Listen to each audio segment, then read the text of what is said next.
Hey Wisconsin Deca, welcome to another episode of the Competitive Excellence series. Today we're going to be talking about the Entrepreneurship Career Cluster. My name is Aiden and I'm from Madison West. This is my third year in DECA, and last year I placed second at ICDC for Entrepreneurship series, and I placed second at state the year before for Entrepreneurship Team Decision Making. So in this video, we'll just go over a role play, and I'll give you guys strategies on how to approach the role play, as well as some tips and tricks. And in the course of this entire video, if you guys ever have any questions, comments, concerns, or just want any general help, feel free to contact me.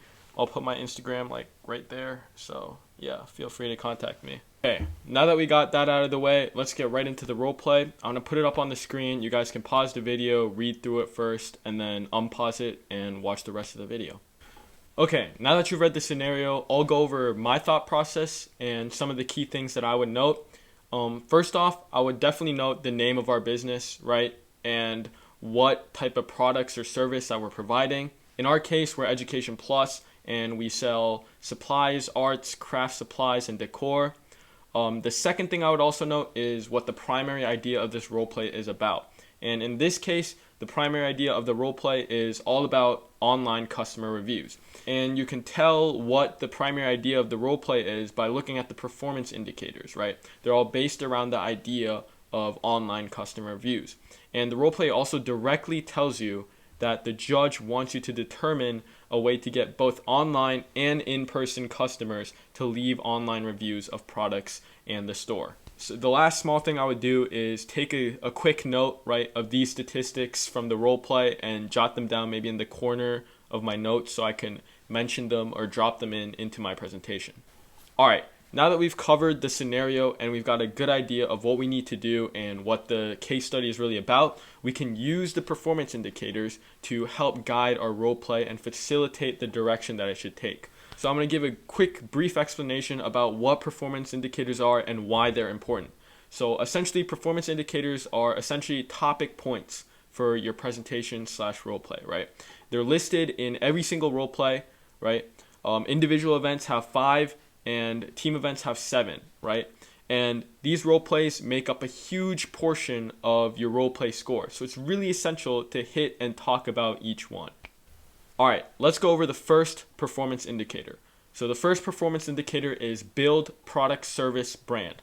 In this case, the brand we're talking about is the image of Education Plus. So I would first open by explaining what the product, service, brand is, and then relating it to the brand of Education Plus. So a general tip that I like to use for performance indicators is start by going broad and then slowly going down and getting more narrow and connecting it to the case study that we have at hand, right? So it's called the pyramid method. So you go broad, you explain generally, right, what a product, service, brand is, and you get more specific and tie that into how it relates into our scenario. Let's apply this for the second PI as well. The second PI is describe marketing functions and related activities.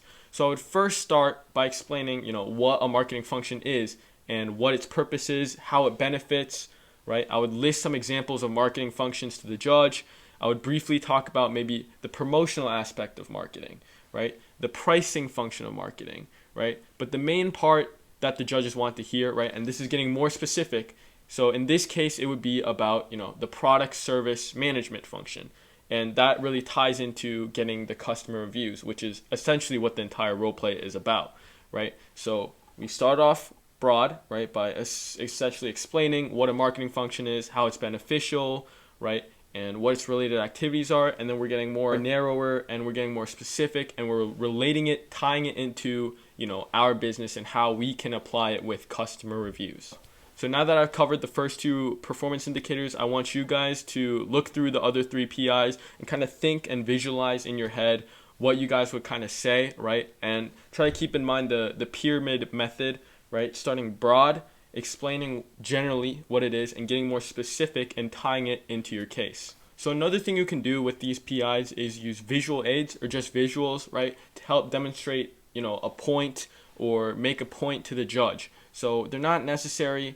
Nobody's grading you on how many, visuals that you're using, but I would strongly recommend that you use at least one, because it's so much more beneficial as it's more memorable, it's more engaging, and it's not just you, saying stuff all the time. You actually have something you can show. You can slide over the visual to your judge. You can point stuff out, and it helps you communicate better. So a specific visual aid that I might use in this case study would be a graphic of the 7 functions of marketing. So this is the 7 functions of marketing. So I would basically have this down on paper, and I would slide over to the judges and briefly explain each function when I'm going over my second PI, right? But then I would focus on the one related to customer reviews. So these visuals can range from anything from, graphs to sketches. You can really be creative about it. But the main point of these visuals is to help you communicate a point to the judge. And if it's not helping you do that, or if it's getting confusing to use these visuals, then I would just not use them in general, right? But if they are and they help you communicate a point, they're fun, they're engaging, then I would 100% use them in your presentation. Okay, now moving on to some of the more miscellaneous and general tips. So my best tip for everybody is to be confident. I know it sounds really cliche, but your attitude as you enter the room and as you go through your presentation will change how the judge views your role play. If you start strong, right, you come in with a confident smile, ready to go, firm handshake, enthusiastic, it's much better, than coming in with your thumbs, twiddling, with your back slouched, really quiet, all that stuff. So now I'll proceed to show you guys a demo of how I would walk into the room and greet the judge. Hi, my name is Aiden. Let's start this presentation. Alright, what do you guys think about that? Because if I was a judge, I would be super unimpressed about that entrance. And you guys are probably wondering, what did he do wrong, right? So he came in confidently, right? He said his name. He walked in with a beautiful smile. So what did he do wrong? So even though I walked in confidently with a smile and all of that stuff, there's also another huge critical mistake that I made. And that's not treating the judge like a person, right? I kind of just came in, right, said my name and said, let's start the presentation. That's not how you should do it. You should come in, introduce yourself, be friendly to the judge, right? Treat the judge like another human being. And that means, asking the judge how they're doing, right? How's their day? Just make a habit of having a little bit of small talk, and that kind of adds into the realism of the role play, right? And this also helps the judge kind of get settled and be ready to listen to your presentation. So just don't go in there and start talking. Treat the judge like an actual person. You should greet them, ask them how their day was. And another thing was, I kind of said, let's start the role play. You shouldn't say, let's start the presentation. You should never say let's start the presentation or let's start the role play. You should first, kind of give context, right? You don't just go into a meeting and just, you go through your slides, your PowerPoint or whatever, right? You give context to the situation, right? Sometimes a nice little thing I'd like to say is I really enjoyed, the email conversation that we had. I'm really excited to get this thing going. That kind of gives you kind of context, even though that's not true, right? I've never met this judge ever in my life. It's all digs into that part about realism. So just treat the judge like a person, right? Provide context before you just dive into your role play, right? And be confident. Those are my 3 main tips, and that's about going to wrap it up for this video. Again, if you have any questions, comments, concerns, whatever, or if you just want general help, I can definitely give you guys additional advice if you'd like. Feel free to contact me.